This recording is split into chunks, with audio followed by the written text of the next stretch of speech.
Let's take a look at injuries around the NBA. All 30 teams, maybe 30 minutes. Michael Bolton? Thanks, Josh. It's Michael Bolton here, and it's time for another episode of the Locked On Fantasy Basketball Podcast. Let's get to it. Let's get to it, indeed. You are Locked On Fantasy Basketball, your daily fantasy basketball podcast, part of the Locked On Podcast Network.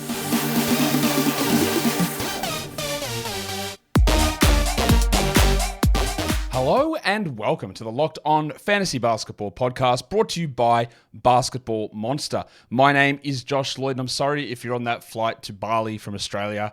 I just had some things I needed to get off my chest. I'm also the lead fantasy analyst at basketballmonster.com, and you can find me on Twitter as always at redrock_bball, on TikTok at redrock_bball, and on Instagram at Locked On Fantasy Basketball. Today's episode is brought to you by LinkedIn. LinkedIn Jobs helps you find the qualified candidates that you want to talk to faster. Post your job for free at linkedin.com/LockedOnNBA. That is linkedin.com/LockedOnNBA to post your job for free. Terms and conditions apply. Thank you also for making Locked On Fantasy Basketball your first listen every day. We're free and we're double banging on all platforms. Hit the thumbs up, leave your comments, ring the bell, and of course subscribe over here on YouTube too. We're ready to get into the injuries. Quick update. Locked On Fantasy Basketball Finals. It took hours, like hours. 8 hours I reckon it took for me last night to import everything across, so I hope everything is okay. Go set your lineups, same rules, 40-game max, except you can't make waiver ads this week. The one thing is, if you're in the Category League Battle Royal, or 120 teams, congratulations to you guys. At the moment, there's some weirdness with the setting where it hasn't updated to let me say that you're matching up against 119 teams this week. It will get fixed, I'm sure. I don't know why it won't let me change it, but I'm working behind the scenes to get it done. So when you see you're only matching up against one team, that's not how it works. You will match up against everyone, and even if there is an error in the end, and it doesn't let it play through, I will just tally all the results manually and then give the answer that way. But it should set up. So we're good with that. Let's talk injuries. I'm not going to come out here and Grady or whatever. I'm not going to come out and tell you that there's no injuries anywhere, but there's a lot. There's a lot of random stuff, but it's also, again, I went to look at it and I thought, man, we're going to get absolutely smashed with the injury report. And there's still a lot of teams that there's nobody on the injury report at all, which is not usual. I don't know. I know you're going to say I got killed by these random one-game absences, and it's true. I know that. There's been a slew of long-term injuries that hit us over the last 2 weeks. But I don't know. Just there was something about it where I looked at and went, thought it would be worse. I'm sure that's of no comfort to those of you who have been kicked out. And if you are kicked out of fantasy leagues and you're done and you're still watching, wow, aren't you just an absolute double-banging legend? Let's take a look at the Washington Wizards. Denny Avdia hurt his knee and then missed 2 games across the weekend. Kyle Kuzma had shoulder soreness. I reckon we'll see that shoulder soreness pop up. And someone asked me today, and I was going to talk about it when we get to the Lakers, but I'll talk about it now because there were 2 teams that did this. Anthony Davis has been listed on the injury report all season with something. Right? They start off, him and LeBron, the season with nothing on the injury report, and then after game 1, something appears. He's been listed, Anthony Davis, for about 3-4 months with Achilles/hip issues. He's either questionable or probable every single game. Today, or the last game, he got that hit in the eye. Corneal abrasion, eye swelled shut. He's questionable for today. I don't know if he's going to play. Beside the point. But I find it very curious that today, now that he's got a corneal abrasion, those 2 other injuries have disappeared. They're not listed on the injury report. And you can't tell me, well, they can only fit 1 injury because that's a lie. Not that it's a lie, because you're maybe not deliberately doing it. Because the whole way through, they've been listing 2 injuries for him anyway. Hip and Achilles. They've already been listing 2 injuries. They do it all the time for people. So now he's just listed with corneal abrasion. And I'm sure once the corneal abrasion gets better, the hip and the Achilles will pop back up. And it's a scam, obviously, that the Lakers do it. But I also understand why. Because I guess some of it's about keeping the other team guessing, but it's not. The other team knows that these guys are going to play. We all know it. It's about plausible deniability because the NBA cries if you decide that you want to do what's in best interest for your team and your player and their health and safety. So you have to say, well, look, he's actually been dealing with this for weeks. Look, it's been on the injury report for all this time. It's like when Kawhi and Paul George rested that back-to-back and they put him questionable on Saturday and then sat him Sunday. Yeah, look, it was a touch and go on Saturday. They played through it and it just got worse. It's plausible deniability to get around a nonsense policy the NBA puts in because they cry about managing health in a schedule that they create that's too long and too jam-packed that causes problems with injuries. That's why it happens. And the Cavs have done it as well. We'll talk about it later. I have no problem with the Lakers doing it, by the way. They should do it because, again, preserving the health and safety of your players so they're actually ready and available and working at full strength in the games that are the most important is key. But these are the things that teams have got to do. And we all know it's garbage, much like Kyle Kuzma's shoulder injury. But it's got to be done. Tyus Jones missed a couple with back spasms. Look, every single player has something wrong with them at all points. We know this. When teams get to this stage like the Wizards, they can sort of move guys around. And they want to see what happens with John Davis, with Justin Champagny, with old mate The Sandwich, PBJ.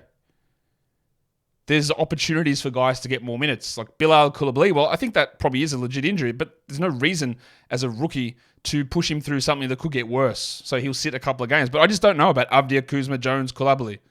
I don't think Marvin Bagley's going to be back anytime soon. It's his second back injury for the season, so I'm listing him doubtful. While Eugene Omoruyi left the last game questionable, but there's just absolutely no certainty with any of those 6 injuries. Just be aware that the Wizards are going to have streaming options from Champagny. They're going to have streaming options from Baldwin, maybe from Holmes. Although I'm less interested in him. Does Jordan Poole appear on here? Yeah, twisted mustache? Not sure. That was a long preamble to talk about the Wizards to say that I just don't know, but they're going to be a team that now does seem to appear every single game or every single day with random streaming opportunities. Speaking of random streaming opportunities, the Utah Jazz men. Larry Markkinen popped back up as questionable. This happened last year. What was his hand, arm, elbow, shoulder, something on his upper appendage last season. He got it. He was hurt. The beat reporters would push it out. I'm not saying they're doing anything wrong because the team tells them. They get information from the team. They go, hey, Larry's arm's really bad, yeah? Yeah, Larry Markkinen's been dealing with an arm thing. And they push it out, which they should. He misses games. He comes back. He plays a few. Ooh, look, you can really see him flexing that through the game. And then he's done. And I fear the same pattern is happening here. He's missed these 4 or 5 games with his quad contusion.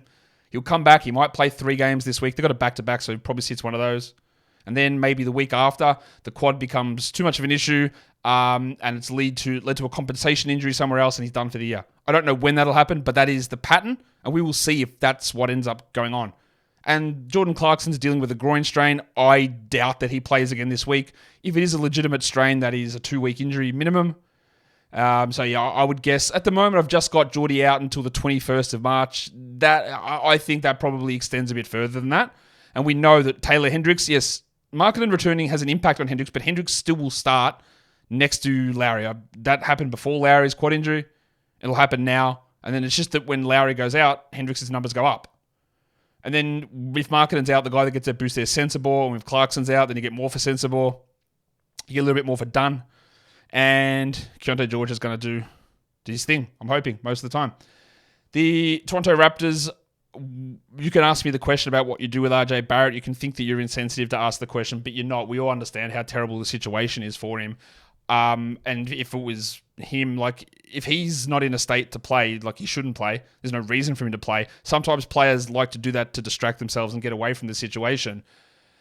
I honestly think that it's touch and go that he plays again this season, RJ Barrett. At the moment, I've got him ruled out until April. That's a couple of weeks off, but at that point, there's 10 days left in the season. I'm not really sure that he'll come back and play. I think it's okay to drop him. DJ Carton is dealing with an ankle. There's got to be a nickname for DJ Carton. If back in the old days when I was able to play the sound bites, I know what I would have used. It would have been something along the lines of, I don't recall saying good luck. And I don't know why, because that's obviously from Milhouse's dad at the Cracker Factory. But then for some reason I associate that in my brain was when Bart went for a visit at the box factory and Homer thought that he turned into a box and there was the hat on the conveyor belt. I don't know why I just put those two things together. That's what happens when you slept about 2 hours and it's like 6 in the morning. It's actually 7 in the morning. But anyway, lying. Why not? Spurs, no injuries. That'll change, I'm sure. Someone's going to get hurt coming up at some point soon. Cool. Today's episode is brought to you by Stitch Fix. Yes, they're back. The style legends themselves. Themselves? No, that's maybe I need someone to teach me how to speak, but I don't need someone to teach me how to dress because I've got Stitch Fix. Stitch Fix gives you that instant confidence boost that you get when you put on something that's absolutely fire emoji. Maybe Stitch Fix should include fire emojis in their boxes. Just a little sticker of a fire emoji and go, when you put this on, mate, this is what you're going to look like. 3 of them. Stitch Fix, if you don't know what it is, they've got professional stylists. You give them your style, your size, your budget preference. They look through it all and they go, I know what's on trend. I peruse the fashion vlogs. I know what's happening for men. Is it multiple pockets?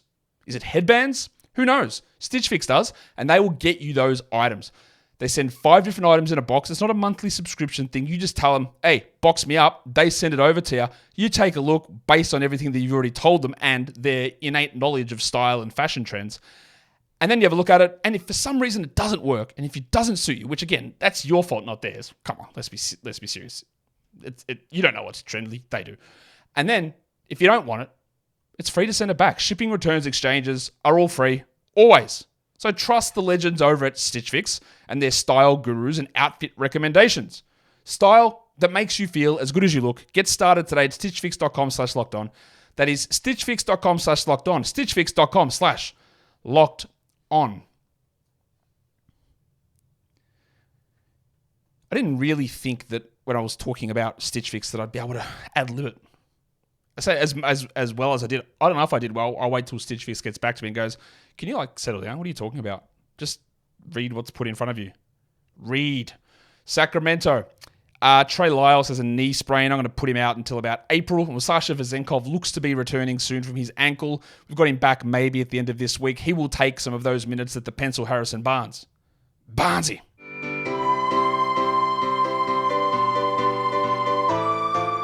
Some of those minutes that Barnes has been getting will go to Vezenkov, but that's not going to really matter much for fantasy. It probably just takes a little bit away from Barnes' stream appeal. As for Lyles, cool. We're not dealing with him really in any fantasy situation. The Portland Tank Blazers, the Jeremy Grant hamstring injury, the Ides of March have hit. He has been betrayed by Brutus, and he is done. Is he? I don't know. He's got a hamstring strain. He is just... This is what Jeremy Grant is. This is what Jeremy Grant does. This is a 4-year ongoing situation for the man who values money and shots over winning, and absolutely great work from him. What a legend he is for doing that. Take the money from these white billionaires as much as you can, my guy. Just take it all.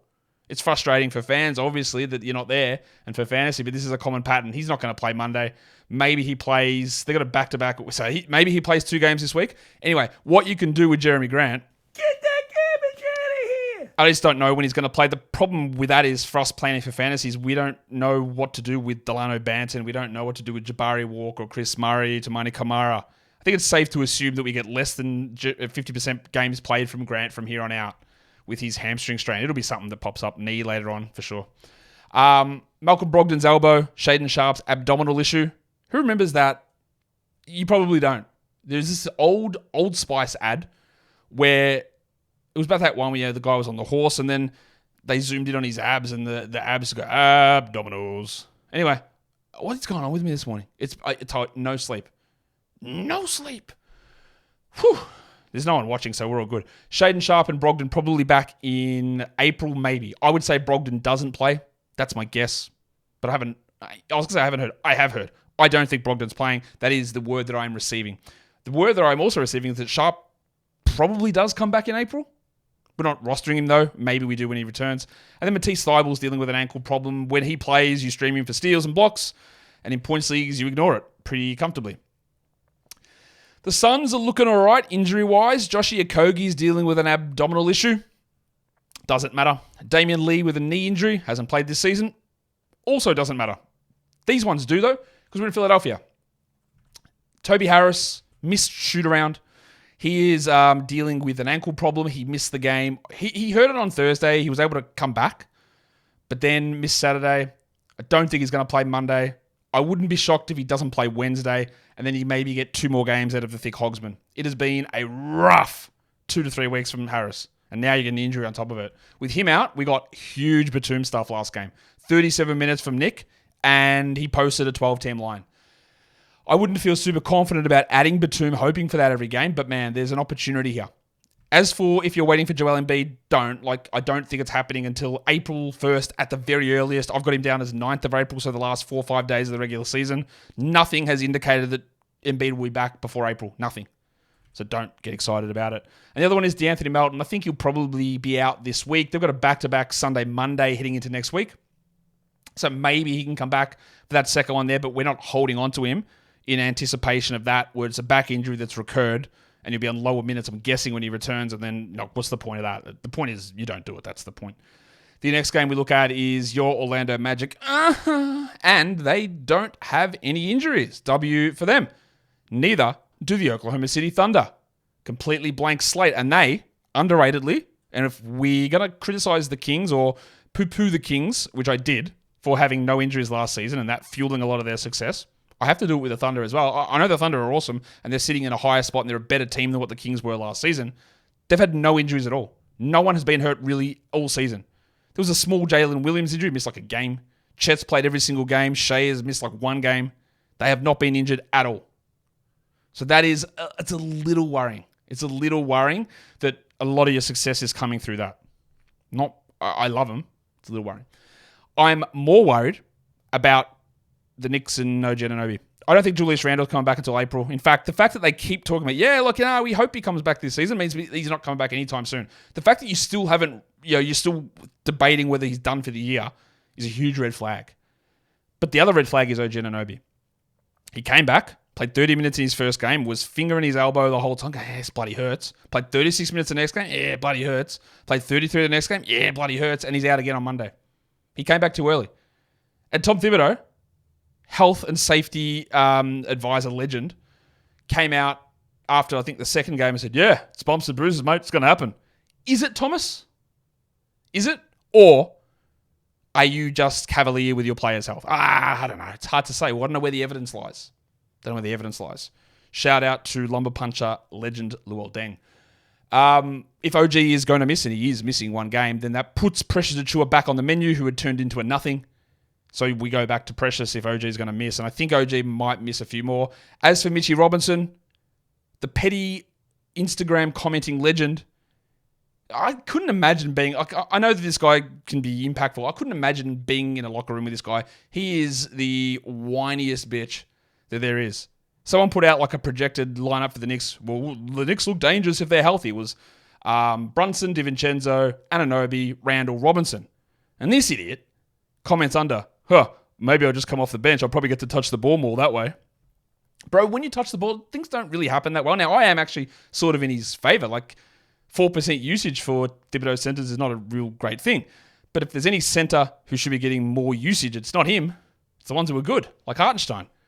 So anyway, I don't know what that means. But every year, there's 2 to 3 things about Mitchell Robinson going, give me the ball. Can I shoot it, please? Please let me shoot it. And yeah, he's not... Anyway, was his injury? This is the most ridiculous show that I've ever done. Mitchell Robinson, I'm looking at the end of March for him to return. I'm definitely not stashing him, waiting for it. Waiting for this guy to start pinging threes in 10 minutes off the bench with a 40 usage. And then getting sat down immediately. For the Pelicans, Herbalife Jones had a fall. He missed the last game. He looks like he will return. Laz Nance was a late scratch in their last one with an illness. So we expect that he returns pretty soon. It was interesting that Nance, in a revenge game against the Blazers, didn't play. And Valanciunas got 19 minutes. Jonas Valanciunas has not got more than 20 minutes since the 1st of March, where he played 26 against the Pacers in a 27-point victory. He played... he played 20 minutes and like 10 seconds the next game against Toronto in a 41-point win, and then has not gone over 20 since then, and that means to me that he is droppable. Dyson Daniels' knee surgery, maybe he's back at the end of March. When he returns, it just might take the top a little bit off Najee, Jose, then Herb and Trey. Now, the Pelicans have that good schedule Tuesday through Sunday, 4 games in 6 nights and 3 games in 4 nights to end the week, and they're the only team this week that does it. So Herb coming back is key. Nance playing is key because they become streaming because of that bulk volume game that gives them the +2 over other teams. For the Wolves, Rudit Gobert. Can't speak. Rib issue. Missed the last game. That obviously boosted Naz Reid absolutely through the moon and got all you Luka Garza fans excited. Gobert looks like he'll be ready pretty soon. They play Monday, Tuesday here. The only team that goes Monday, Tuesday back-to-back. Monday is in his former hometown against the Jazz. He missed that first one. I would say there's a chance he doesn't play both of these ones, Gobert, so we will find out, but I don't think it's going to be a long-term thing. Kyle Anderson just always seems to appear on the injury report with that questionable tag on his shoulder. He hasn't really missed any time. He misses the occasional game, but it's not that it's a back-to-back. This is what happened. He played the Thursday, Friday, back-to-back last week. Or not last week, 2 weeks ago on the 7th and 8th of March. And then he sat the Sunday, which wasn't a back-to-back. So it's not like, well, back-to-backs he's going to miss. He had the shoulder injury and that's it. But he's been playing through most of it. So I think he'll be okay. Monte Morris had a hamstring injury. He missed 3 games. He came back and then popped back up on the injury report. I don't know, but did he maybe come back too early from a hamstring injury? It would be uncharted territory for the NBA, so I'm not really sure that's possible. But I don't know. You have to think at least, surely not. Maybe there's a chance that he came back a little early after missing just 3 games and then popping back up on the injury report. I don't know. It would seem unlikely, though, to me, given the history of the NBA, that would be what would happen. But we've got to at least consider that possibility. Today's episode is brought to you by LinkedIn Jobs. When you're hiring for your small business, you want to find quality professionals that are right for the role. That's why you got to check out LinkedIn Jobs. LinkedIn Jobs has the tools to help you find the right professionals for your team faster and for free. LinkedIn isn't just another job board. It's LinkedIn. There are a billion professionals using LinkedIn that you can chuck your ad up in front of so it gets in front of the eyeballs of the right people and people you might not reach in other places. Hiring becomes easy when you've got access to that many quality candidates. In fact, it's so easy. Small businesses report that they get a qualified candidate, 86% of the time within 24 hours of posting that bad boy up. LinkedIn knows that small business owners are wearing so many hats: PR, HR, customer service, CFO, CEO, COO, CBO, CIO, CFO, CDO, CPO. All those jobs, so many O's, so many C's. Other letters mixed in there as well. It's a lot to handle. But LinkedIn can help you with the hiring part of things. So post your job for free at linkedin.com/lockedonnba. That is linkedin.com/lockedonnba to post your job for free. Terms and conditions apply. Okay. I'd say our goal of 30 minutes is probably not going to happen, but that's okay. Let's talk about the Milwaukee Bucks, because the big fella, Yanni, sat out across the weekend with Doc Rivers saying the quiet part out loud. Good for him. He said, yeah, it's a rest. If we gave him that Sunday off, it gives him basically 7 days to get ready for the next game on Wednesday. Because guess what, guys? Season's too long. 4 weeks left for the playoffs. If they've got something slightly sore, they'll do it. And Yanni will sit more games here down the stretch. I don't know when they'll be, but he will sit more games. And Dame will sit games, and Middleton will sit games. It'll happen. And Brook Lopez will sit games. All good teams will do it. Probably not until later in April, but just there'll be the dotted one in here everywhere. And the other 2 injuries just do not matter in the slightest. Chris Livingston with an ankle and Marchand Beauchamp with a back issue.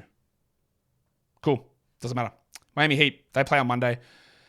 James Butler, he sat the game on the weekend. He is still listed questionable for Monday. He sat the Sunday against the Pistons. Jimmy Butler's such an... We've already taken this show off the rails, so we'll do it again. He's such an interesting figure, Jim, because there are people that get all slobby for him. Like, they love him. And everything, whatever story you want to put out about Jim that's positive, there are people who will run with it. Jimmy Butler doesn't care about the regular season. He only turns it up in February and March, and then he's the best player in the NBA. You heard that about 3 weeks ago. No one said a peep about the fact that the last 2 weeks have been slightly below par, or the fact that for like 5 consecutive years he played about 30% of the games in March. Anything that's positive, Jimmy Butler, he was unbelievable through the playoffs. He carried the Heat. Or did he? Or did he have a really good series against Milwaukee, got hurt, and then was mid the rest of the way? Don't know. There's a lot of mythologizing, and I don't know why. Why is there so much mythology? What am I talking about? Anyway, Butler might miss another one here as his March run as Michael Jordan's heir apparent continues. With him out, you run to Caleb Martin, you run to Jaime Jaquez. Tyler Hero is going to be out until about the end of March, start of April. We are very easily jacking off Tyler Hero. Get that garbage out of here! Don't imagine that's too much of a challenge. Duncan Robinson just continues to absolutely roll. Kevin Love remains out, and Nikola Jovic with a hamstring. So is this a real hamstring? It probably is, so that means he's probably back in a game according to NBA standards. I'm going to say that Jovic, he's out Monday for sure. I'm going to say he's also out Wednesday, maybe a return Friday, but probably rule Jovic out for the week, which means Martin. It means, unfortunately, Highsmith, but it means a little bit more Jaquez, although Jaquez really doesn't play the 4. He plays almost exclusively the 3. And if Kevin Love is out, you get Tom Bryant, the tank, playing those backup center minutes for those sickos in the deep formats. The Grizzlies, I don't really know how to treat this team anymore because they've still got a million question marks, obviously. But Desmond Bane came back. Was on no minutes limit whatsoever. Cool. Doesn't really make a lot of sense. They play the Kings and the Warriors Monday, Wednesday, so I think we get decent minutes there. But do they sit against the Spurs on Friday, as has been their desire through the way they've gone? Do they sit against the Pistons on the 1st of April? The Pistons on the 5th of April? Maybe, probably. Vince Williams has been out since 8th of March. I don't know when he returns. They don't give any update on him at all. So he's currently doubtful. Marcus Smart should be maybe possible to return at the end of March, but I don't know whether he will be put into the you're done period or he'll return. Is Brandon Clark coming back? He is. I just don't know when. The original report we heard was All-Star break. Of course, we're 6 weeks plus removed from that. So I don't really know when he's back. Lamar Stevens is dealing with a groin. Scottie Pippen's dealing with shin soreness. Watanabe is out for personal reasons. Zaire Williams and Derek Rose are dealing with dueling back issues. Luke Kennard's out for a personal reason out of nowhere. It's still question mark time. And even with the guys that you feel okay with, Jaren and Dez, they might play 2 games this week. I just don't know. And they've got a dreadful schedule because they've only played Monday, Wednesday. Then the next game's not until Monday the following week. That's rough. And then what do you do with like a GG Jackson, a Santi Aldama, Jake LaRavia, who probably do play on the Friday game? I don't have insight for you. Bane, sure. Right? He's back, didn't expect it. Big minutes, didn't expect it. Still don't expect him to finish the season. Jaren, I still think we're going to be playing 50-60% of the games max. Everyone else, complete toss-up at all points. And I don't feel comfortable with any of them, honestly.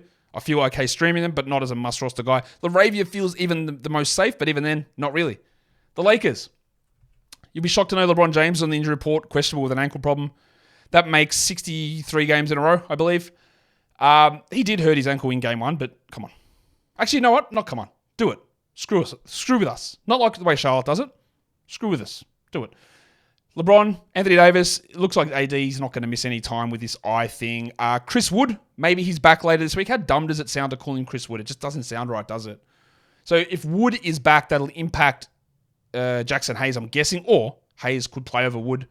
Vanderbilt and Vincent, they may not return in the regular season, so I've pushed them to around the end of March, start of April, but it's not going to... What a disaster season for Vincent, by the way. And Cam Reddish's ankle, he shouldn't play anyway, Reddish, but he does. He's out again with this ankle problem. I'm not sure that he's back this week, and I'm not sure that it impacts much for fantasy. For the Clippers, Storm and Norman Powell, the Clippers lied to us brilliantly, told us, he's questionable. The man was on crutches, getting into the arena. He was never questionable.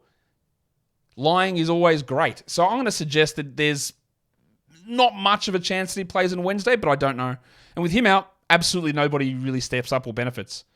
The only real change that's happening with the Clippers is that PJ Tucker is eating into Ivica Zubats, making him basically a drop, especially with no games Monday, Tuesday. And Russell Westbrook's out until start of April with that hand surgery. Maybe he gets some regular season games in.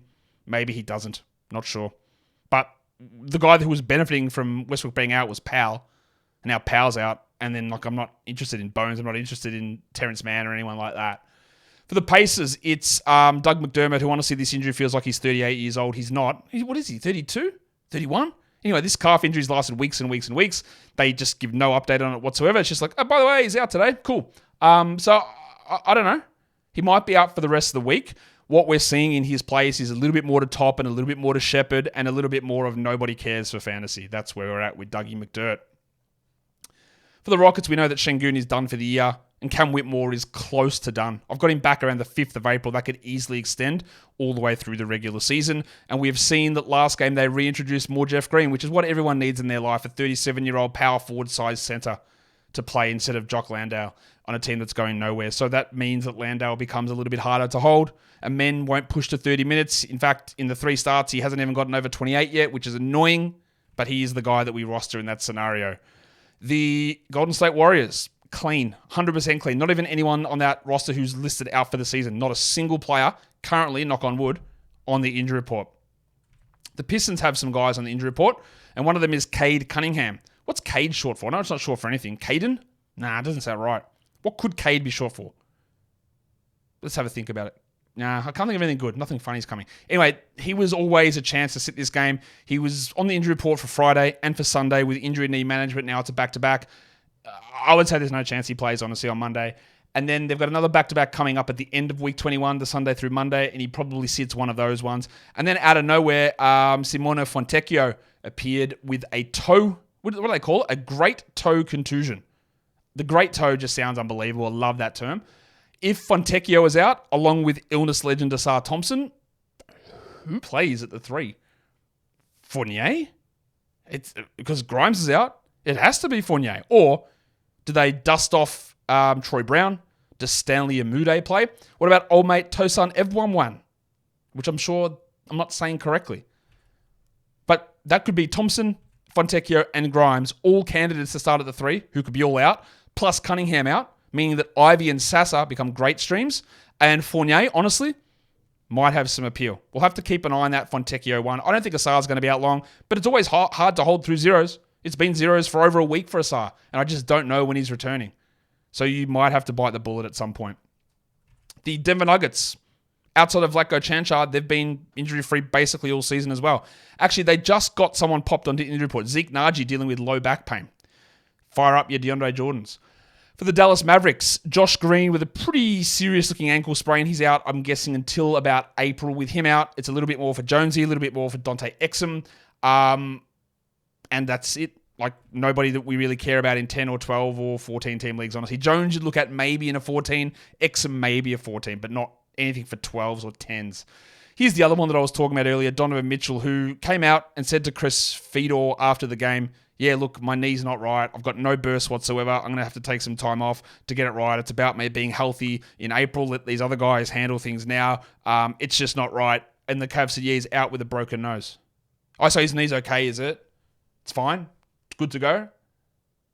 It must be totally fine, right? Even though the man himself said I'm taking time off for my knee, it's his nose it's broken. That's the real issue here. So, yes, Donovan Mitchell is out on Monday. I would suggest that there is a gigantic chance that Mitchell does not play Wednesday. In fact, they go Monday, Wednesday, Friday, Sunday, and then Monday heading into week 22. I think that Mitchell probably sits all 5 of them, to be honest, against the Heat. Wolves, Heat, Hornets, and then Hornets again.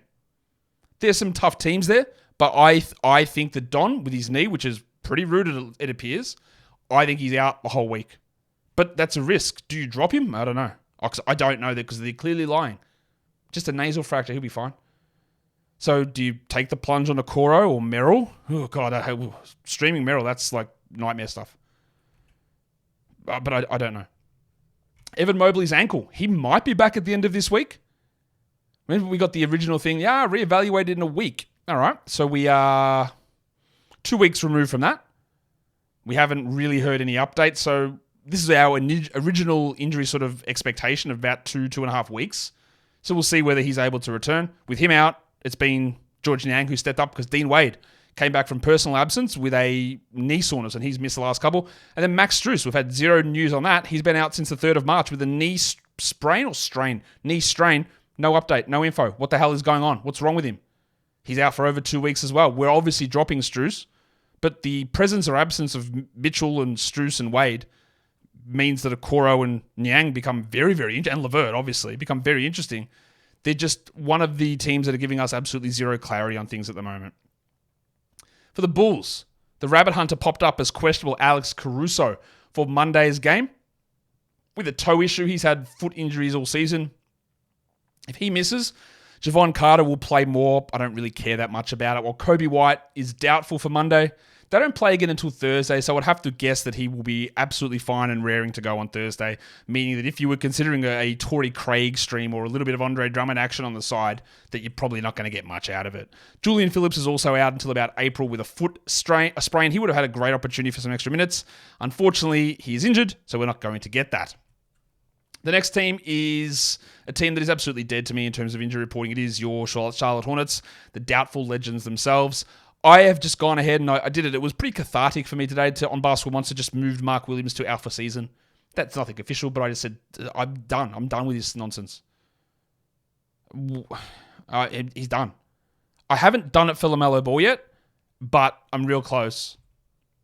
What's happening? You would think that fans deserve some information. Now, I'm not a big, the fans run everything. And I'm a fan too. I also work in the media, but I'm also a fan. Because the fans don't deserve everything at all points. Yes, okay? But at some point, for a guy that's as marketable as he is, again, why isn't Puma getting involved in this? And I know your shoe company shouldn't have influence. In this case, yeah, wield your power, Puma. Get in there and go, hey, can you get our guy on the court? We want to get the MB3s on some TV here. Or at least tell people what's going on so that it doesn't appear like the man's soft, which he's not, but it appears that way because this is what the Hornets do. They make their players seem like soggy Weet-Bix. That's how soft they seem. Anyway, I think LaMelo's done, but he honestly could pop up at any point, but I think he's done. Cody Martin and Seth Curry, they're close enough to done. I reckon they'll probably, if they come back, it's in April. While Bryce McGowan's been dealing with a knee injury, you'll be shocked to know no updates on that. We actually don't know what's going on. He just gets ruled out each game. So I'm just going to say he's not likely to play Tuesday, and they play again on Saturday with the 2-game week. So yeah, we're just not having no confidence in them whatsoever. Am I annoyed? Yeah. Brooklyn, no one on the injury report apart from the out for season blokes. Ben Simmons, another back surgery, of course. And then I could have listed the Boston Celtics injury report, but then I'd be lying to you because most of that stuff doesn't matter. As expected, Drew Holiday and Al Horford are out on Monday. Jaylen Brown and Jason Tatum are questionable for Monday. But the big fella, in a surprise, Kristaps Porzingis is back. Now, Porzingis will play Monday, he'll play Wednesday, but then he'll sit probably Friday, I'm guessing, on a back-to-back. So you get 2 games out of him this week, but at least he's back. But that puts a dent in Luke Cornett, puts a dent in Xavier Tillman. Sam Houses had a great opportunity Monday, but he won't play. He sprained his ankle after hitting too many threes in a row. So the sportsbooks had to make the call, obviously, to get him out there because they didn't want to have to pay all the Sam Hauser threes overs props. That's what happened. They made the call. On that one, please don't aggregate that because I'm clearly joking. Yeah. So with Hauser out, JD Davison dealing with illness and a lot of other nonsense going on there, you're going to get someone interesting pop up today because there's just a lot of players out and there might be even more coming, but it's nothing that lasts long term. Well, outside of the Hauser one. But even then, by Wednesday, Brown, Holiday, Tatum, Porzingis, White, Horford will all play. So no one cares about what Hauser's doing. It's a great opportunity for Peyton Pritchard here, though, to at least stream on Monday. And lastly, it's the Atlanta Hawks. Bogdan Bogdanovic left the last game with an injury, and I haven't seen any update as to what the actual injury was. So I labelled him questionable, and now that I look at it, he's actually not on the injury report. So after the game, he just left into the locker room, never returned. Quinn Snyder said, yeah, we're going to have to do some evaluation on it. So I guess the evaluation was, no, we're good. So I don't actually know what happened, but he's fine and ready to go. Onyeka Okongwu, wow. I had him returning on Thursday, but no, he is questionable for today's game. There you go. Now, I do not think, even though he was killing it as a starter, I don't think that they just come in and go, all right, Onyeka, you're back starting over Capella. I don't think that'll happen. I think he'll go back to that small, annoying 22-minute roll off the bench, and we'll keep saying, at some point, you start over Capella, yeah? The chance was there for him to do it, and then he got hurt. So you can go and grab Onyeka if you want, but they play Monday, and then Thursday, Saturday, it's a bad schedule. He's going to be a backup. You might think differently. I don't think that he waltzes back in, plays 27 minutes as a starter this week. I just think there's almost no chance that happens. But it does kill our Bruno Fernando streams. Trae Young, we've got returning around the 4th of April. Maybe he's back soon, but I don't think so. Sadiq Bey's out for the year with the ACL. Kobe Buffkin, who had a chance as well to establish some value, has hurt his toe. We've got maybe a return this week, but he's so far behind the 8 ball now that we don't need to roster him. And the big fella Mo Gay is dealing with a back issue for the 50th time this season. He could have had an opportunity if he was healthy and he was good with Okongwu out, but Okongwu's back, Gay's still out, and we are done here. Guys, sorry that show was unhinged, but again, no one's here watching it anyway. So we're all good. Thumb it up, subscribe, leave your comments down below, all the double, all the triple bangers. You know where it's at. Good luck in your fantasy playoffs, guys. We are done here. Thank you so much for listening, everyone. See ya.